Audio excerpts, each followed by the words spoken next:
बस तुम 16 माला कर लो, तुम 11 माला कर लो, सब काम बन जाएगा। तो 18 वर्ष हो गए भजन करते, कुछ नहीं मिला। 18 मिनट अगर ऐसे करने लगोगे ना तो हाहाकार मच जाएगा हृदय में। 18 मिनट भजन करके दिखाओ। तुम 18 वर्ष की बात करते हो? 18 मिनट तुम्हें भगवान के दर्शन हुए हैं क्या? भगवत साक्षात्कार हुआ है तुम्हें? नहीं, आप बोलिए ना।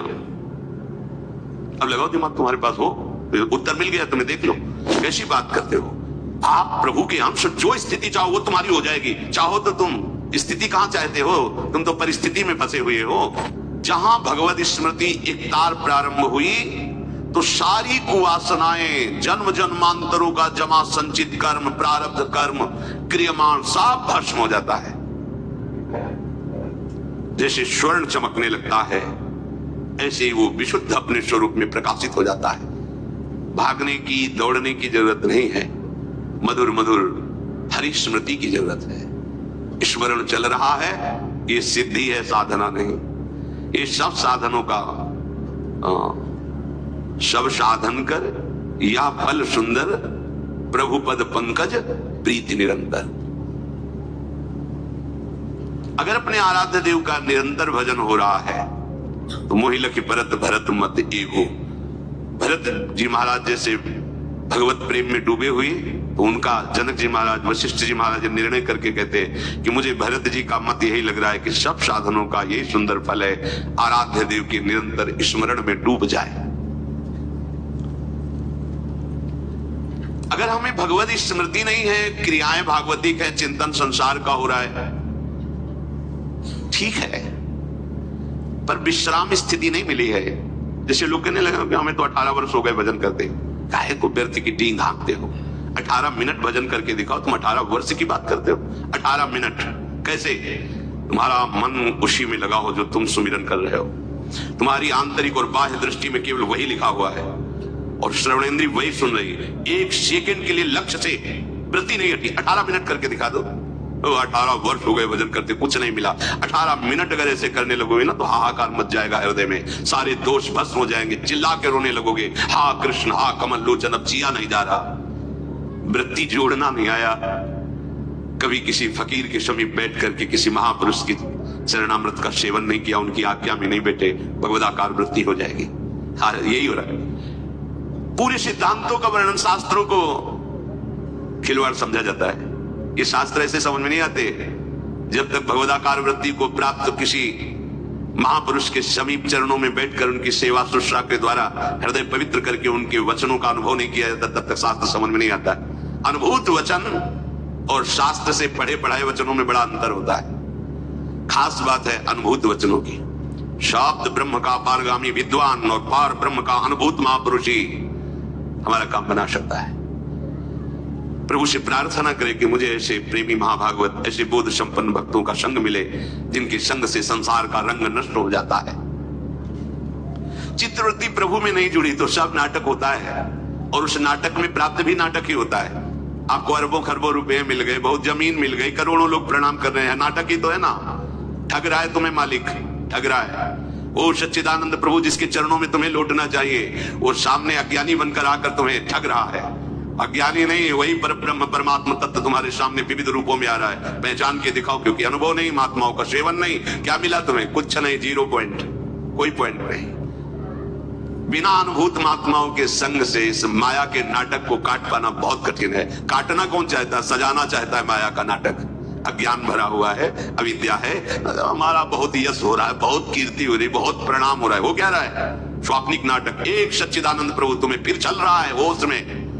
खोज करने निकले थे प्रभु की और वही छल के तुम्हारे सामने से जा रहे हो और तुम खुशी हो रहे हो, चले जा रहे हो। वो तुम्हारा प्रीतम ही है, कोई और नहीं। जिसके हृदय में बात आ गई वो जीत गया, और वही हृदय जीतता है जिसके हृदय में संतों की कृपा छा गई।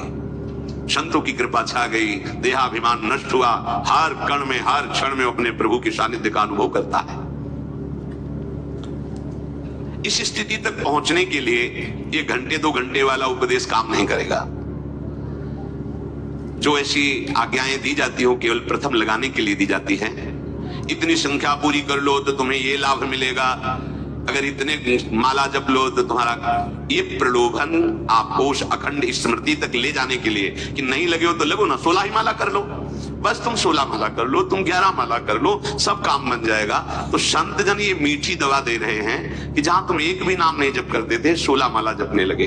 अब इसके बाद जब फिर क्लास लगेगा तब क्या होगा, इससे क्या होगा? तुम अपने को भगत समझते हो? अरे उठो इस स्थिति से और धीरे धीरे धीरे धीरे आपको वहां पहुंचा देंगे जिसका नाम है अखंड स्मृति। तभी विश्राम मिलेगा। संत जनों की वाक्य स्थिति के अनुसार होते हैं। संख्या की अवधि बांध करके जो जप किया जाता है वो प्रारंभिक साधकों के लिए आदेश है, ना कि प्रेमी जनों के लिए। अच्छा है संख्या में समय में नियम बांधकर भजन करना, पर ये प्रारंभिक है। प्रेम प्राप्त करने वाले उपासकों के लिए संख्या की गणना करना, माला की गणना करना, ये बहुत भार लगता है। भार। अगर माला भी चल रहा है तो चल रहा है, वो बोले अगर सुमेरु लांग गए तो बेकार हो जाएगा। अरे वाह, सुमेरु लांग गए तो बेकार हो जाएगा? ऐसा कैसे हो बेकार हो जाएगा? नाम बेकार होता है क्या? फिर इसीलिए क्या होता है ऐसे। अब हमें पता नहीं, अब जैसे कोई पूछे आप कितना जप करते हो, अब हमें कुछ पता हो कि कितना जप करते हैं तो हम आपको बताएं क्या जप करते हैं। हाँ ये जरूर कह सकते हैं कि एक सेकंड भी उनसे अलग नहीं है। अब लगाओ अपनी खोपड़ी, लगा पाओ तो लगा लो। क्या साधन है? कोई साधन नहीं। आपकी साधना क्या है ही नहीं तो क्या बताएं? तो आप जीते कैसे हो? बस जहां जीते हैं वही हैं और दूसरा है नहीं। अब इससे आप दिमाग लगा लो, तुम्हारे हो दिमाग को। तुम्हें भगवान के दर्शन हुए हैं क्या? भगवत साक्षात्कार हुआ है तुम्हें? नहीं, आप बोलिए ना। अब लगाओ दिमाग, तुम्हारे पास हो, उत्तर मिल गया तुम्हें, देख लो। नहीं भाई नहीं, ये मार्ग अध्यात्म का है, ये कोई प्रश्न उत्तरों का नहीं। कहीं भी किसी भी महात्मा ने उसका रोम रोम बोलता है। तुम्हारे हो इतनी सामर्थ्य तो देख लो, उसका रोम रोम बोलता है कि है क्या। पर उतनी तुम्हारे अंदर दृष्टि हो जब उस महात्मा से ऊपर, तब तुम उस महात्मा को जान सकते हो। भगवत प्रेम प्राप्त करने के लिए हिसाब किताब नहीं होता। प्रेमी में हिसाब किताब नहीं होता। कितना हिसाब, कितना नाम जप किया, देखो बड़ी सूक्ष्म बात है। इसमें कर्ता और अहम पुष्ट होता है कि 108 माला उनके नाम की, फिर 5 माला उनके नाम की, फिर अमुक मंत्र, फिर अमुक मंत्र। बढ़िया है, निषेध नहीं कर रहे, साधना में चाहिए ऐसा, लेकिन इसका एक फल है अखंड स्मृति। एक बार पूज्य गोस्वामी जी महाराज धाम पधारे थे, कुछ समय जिस हम कुटिया में रहते तो उसमें पहले एक महात्मा रहते, तो 11 बजे वैसे बैठे थे, बाहर निकले 11 बजे। तो उनका श्री हरिवंश बाबा, अरे सदा प्रणाम किया उन्होंने। तो बाबा श्री जी का तो राजभोग लग रहा होगा, आप बाहर बैठे हो तो राजभोग जय जय, अभी तो उठे ही नहीं प्रभु, अभी मंगले नहीं की, 11 बजे थे। क्यों? आज पूरी रात जो है वन विहार और राश होता रहा है, तो अभी सुबह 5-6 बजे शयन किए युगल सरकार। अब जब उठेंगे तो मंगला करेंगे। जब ये स्थिति, बैठे इंतजार में, भाव में कि प्रिया। ये प्रेमियों का मार्ग, हिसाब किताब का मार्ग नहीं है। यही स्थिति वांछनीय है, पर प्रेमियों की बात कोई प्रेमी ही जान सकता है, बाहरी। नाटक नहीं करना चाहिए, ध्यान रखना। नाटक शब्द से दंभ प्रकट हो जाएगा, पाखंड हो जाएगा। स्थिति के अनुसार अगर आप चाह करते हो और साधन में चल रहे हो तो स्थिति आ जाएगी। एक दिन बोले थे कि सारी स्थितियां, किसी स्थिति के लिए किसी ने कहा बहुत दुर्लभ है, तो उनका जितनी भी दुर्लभ स्थितियां भगवान के लिए नहीं रची, वो हमारे लिए रची है। कैसी बात करते हो आप? प्रभु के अंश, जो स्थिति चाहो वो तुम्हारी हो जाएगी। चाहो तो तुम स्थिति कहां चाहते हो?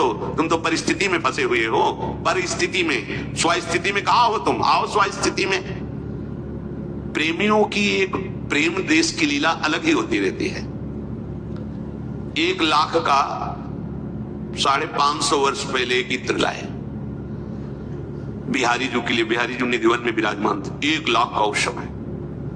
कहां है स्वामी जी? पता लगाया तो स्वामी जी यमुना किनारे विराजमान थे। स्वामी श्री हरिदास जी महाराज नजदीक गए और पात्र रख दिया। स्वामी जी महाराज, ये इत्र है, 1 लाख का है, और इत्र का रूह है, जैसे पुष्प का निकला हुआ सीधा, उसमें कुछ मिलावट नहीं। जैसे तिल का तेल या चंदन का तेल आदि मिलाकर उसे विस्तृत करते, वो केवल रूह है। बहुत ही खुशबू, सार पुष्प का। स्वामी जी ऐसे खोले, ऐसे मारे, पूरा इत्र रेत में गिर गए। बेचारे के हृदय में आग लग गई कि गाढ़ी कमाई का 1 लाख का इत्र लाए, पर पता नहीं मतलब क्या है कि इन्होंने फेंक लिया रेत में। बहुत दुखी बेचारा, पर श्रद्धा थी क्योंकि महिमा सुनी थी।